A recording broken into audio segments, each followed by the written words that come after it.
Chapter 5. Isabella's Garage. Nour was at her limit. The city seemed endless, its streets stretching on forever as she worked tirelessly to keep up with her deliveries. Each mile she rode weighed heavier, not just on her body but on her spirit. Rent for the motorcycle she relied on was draining her funds faster than she could earn them, and the prospect of making it through the month felt impossible. Then one day a wrong turn brought her to an unfamiliar part of town, where she spotted a small, unassuming garage. The worn sign above read, "Isabella's Garage." She stopped, unsure at first. The place looked old, like it had been there for decades, but there was something inviting about it. Pushing open the creaky metal door, Nour stepped inside. The smell of oil and the sound of tools echoed through the space. At the center of it all was a woman, strong and confident, working intently on a motorcycle engine. She looked up, her sharp eyes immediately meeting Nour's. The woman introduced herself as Isabella, the owner of the garage.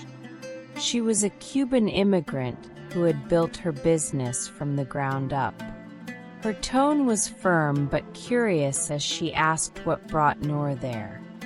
Hesitant at first, Nour explained her situation: the mounting costs, the relentless work, and how she couldn't keep up with the rental expenses.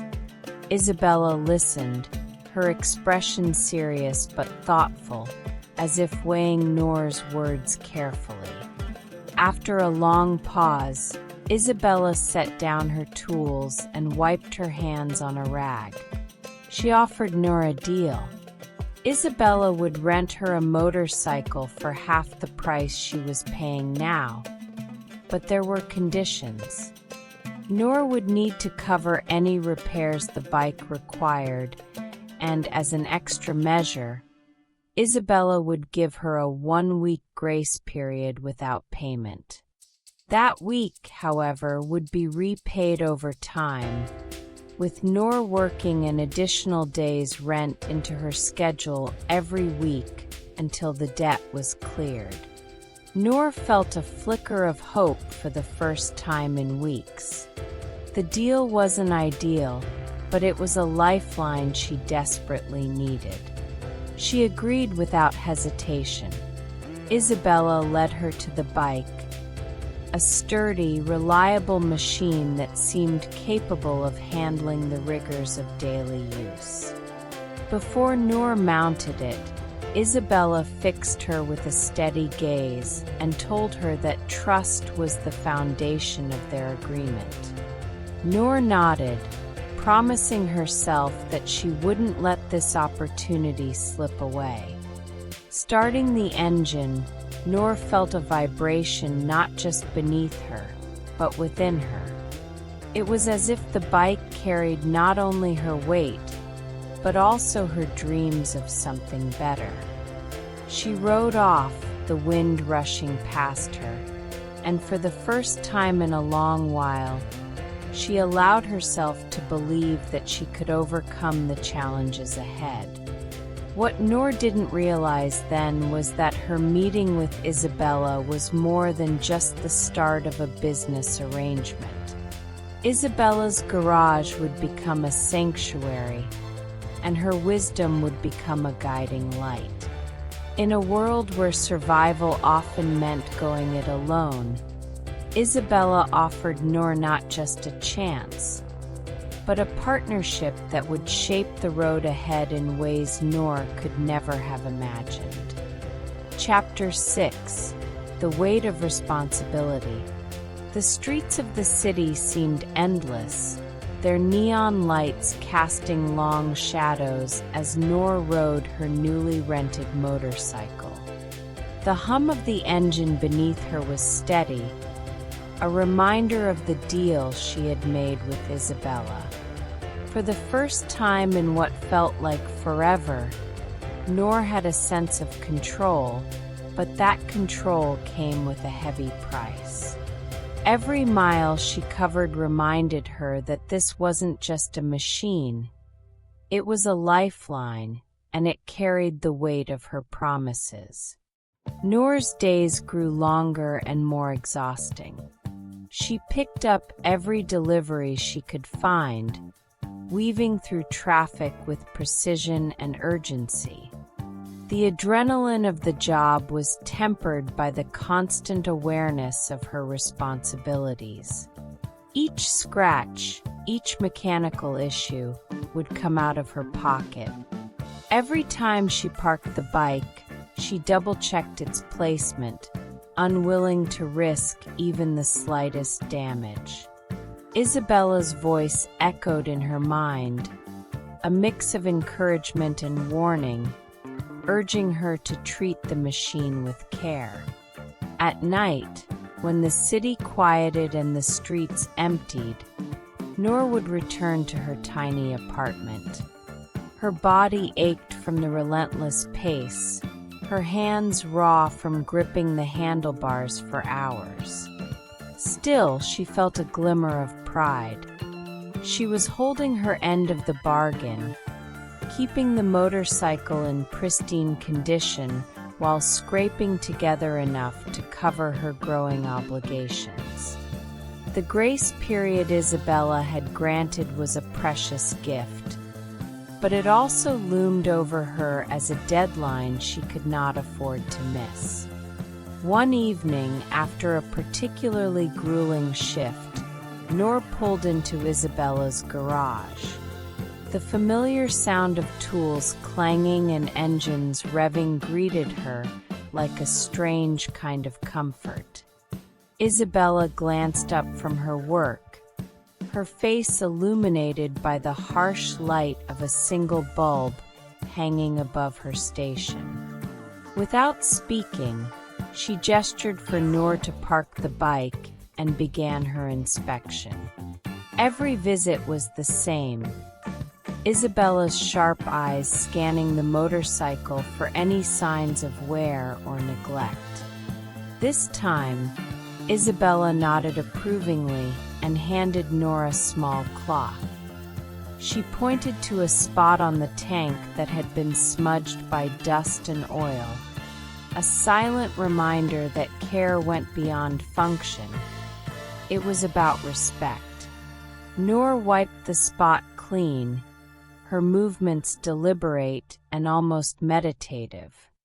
It wasn't just a task, it was a ritual, one that grounded her in the reality of her circumstances.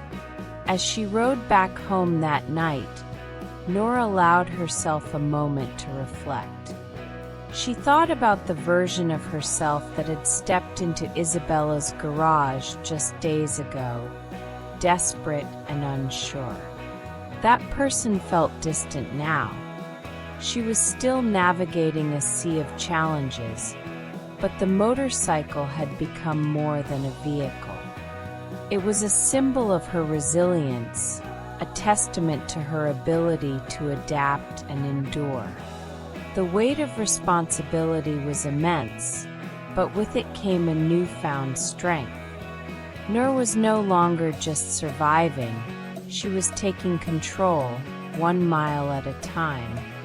The journey ahead was daunting, but for the first time, she felt like she had the tools to face it. Chapter 7.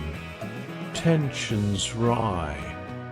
The city streets were alive with the hum of cars and distant chatter as Nour revved the engine of her motorcycle, feeling the weight of the day pressing down on her. The pressure to keep the bike in top condition, coupled with the looming deadline to start paying for it in full, was starting to feel like a heavy burden. Every delivery felt like a race against time, but Nour knew she couldn't afford any mistakes. Isabella had made it clear, take care of the bike, or else. The exhaustion from working 3 jobs was beginning to show. When she wasn't riding the motorcycle, she was washing dishes at a restaurant, struggling to keep up with her studies. Her friends noticed the changes in her, but Nour didn't have time for anything else. There was no room for weakness. One evening, as she grabbed a quick break at a cafe, her old friend Mira sat down beside her, concern written all over her face. "You're working too much, Nour," Mira said softly. "This isn't sustainable." "I'm fine," Nour replied, forcing a smile. "Just need to keep going. I'll be okay." Mira didn't argue, but left with a lingering worry. Nour watched her leave, feeling the weight of their conversation settle deep inside. She couldn't afford to slow down, not now.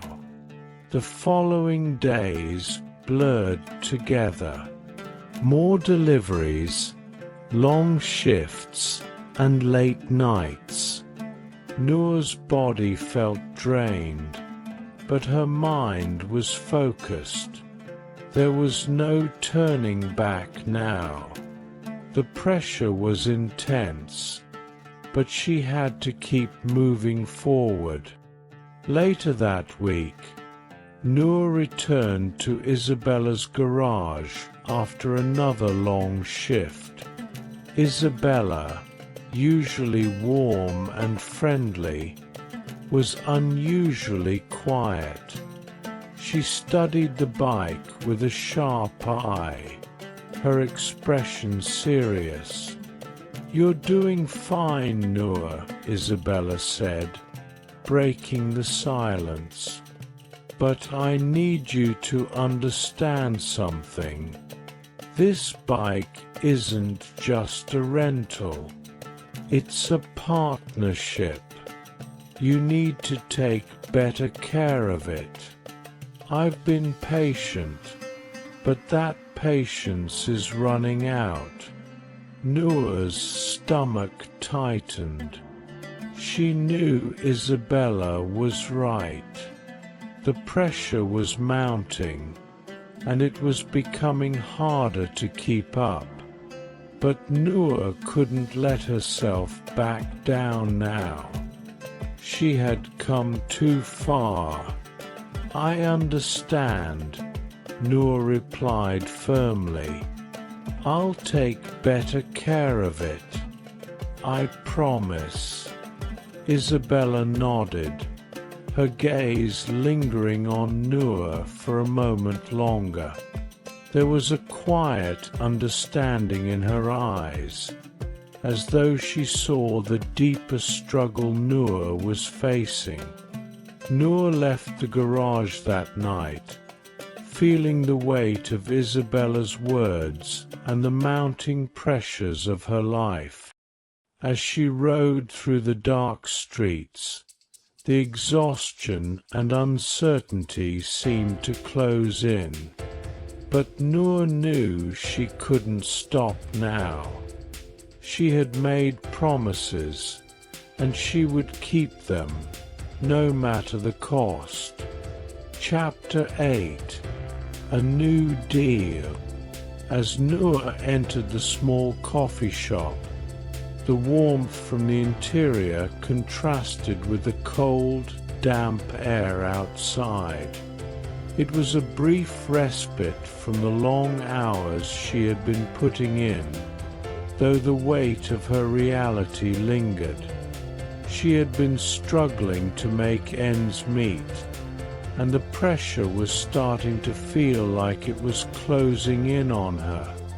The motorcycle she rented from Isabella was still running well, but Nour knew the grace period was nearing its end. Soon, she would have to start paying the full price for the bike, and that was something she wasn't sure she could afford. But then, just when things seemed their darkest, Isabella had made her an offer.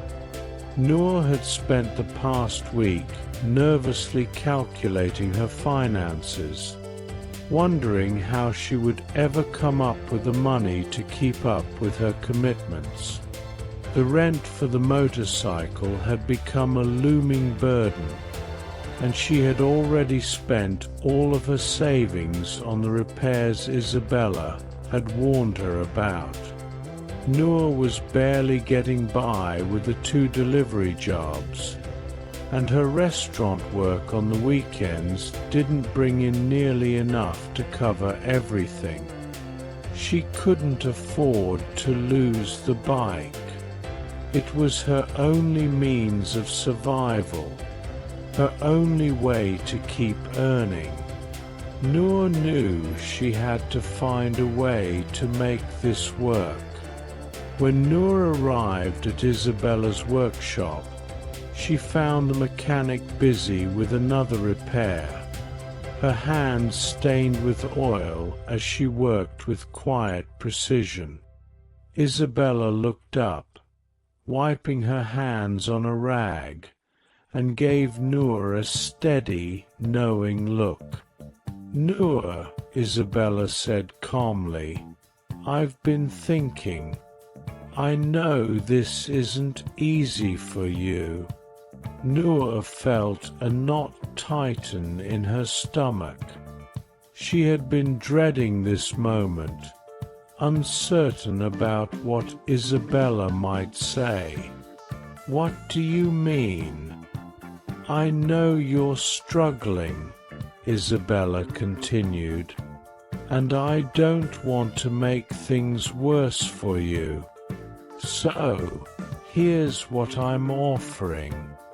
I'll sell you the bike at its normal price, but you won't have to pay it all at once. Instead, I'll let you pay in installments. You'll pay me weekly, but over the course of 22 weeks. The payments will be manageable for you." Nour blinked, trying to process the offer. This was a chance she couldn't afford to miss. She had been worrying about how to scrape together enough money to pay for the bike, and now Isabella was giving her an out. But there was a catch, as there always seemed to be. "There's one condition," Isabella added, her gaze soft but firm. "You need to keep using my services. Keep coming back here for any repairs or maintenance. If you can stick to that, we have a deal." Nour hesitated for a moment, her mind racing. This was a lifeline, a chance to keep the motorcycle and continue her work. But the commitment to Isabella's services meant she would be tied to the shop for a long time, something she wasn't sure she could afford in terms of time and energy. Still, it was better than losing the bike altogether. "I'll do it," Nour replied, her voice steady. "I'll keep coming back. I can make the payments." Isabella smiled, a rare expression of warmth crossing her face. "Good. It's a deal then. But remember, you have to keep your end of the bargain. Don't let it slip." As Nour left the workshop that afternoon, she couldn't help but feel a mixture of relief and anxiety. The weight of the decision settled into her chest. This new deal gave her a fighting chance, but it also meant more work, more responsibilities. She would have to keep her promises to Isabella and to herself. The next few days felt like a blur as Nour continued working her multiple jobs, deliveries, dishes, and the ever-present pressure of her financial obligations. Everything seemed to pile on top of her. But despite the exhaustion, Nour felt a spark of hope. She had a plan now. She had a way forward. She also had a deeper sense of determination. She wasn't going to give up. She couldn't. She had made a commitment, and she would stick to it. The road ahead was still uncertain, but Nour was ready to face it head-on, no matter the cost. As she rode through the city streets that night, the motorcycle humming beneath her, Nour realized that this was only the beginning. The hardest part might still be ahead, but for the first time in a long while, she felt a glimmer of control over her future. She wasn't alone in this anymore. Isabella's offer had given her a lifeline, and now it was up to Nour to make it count.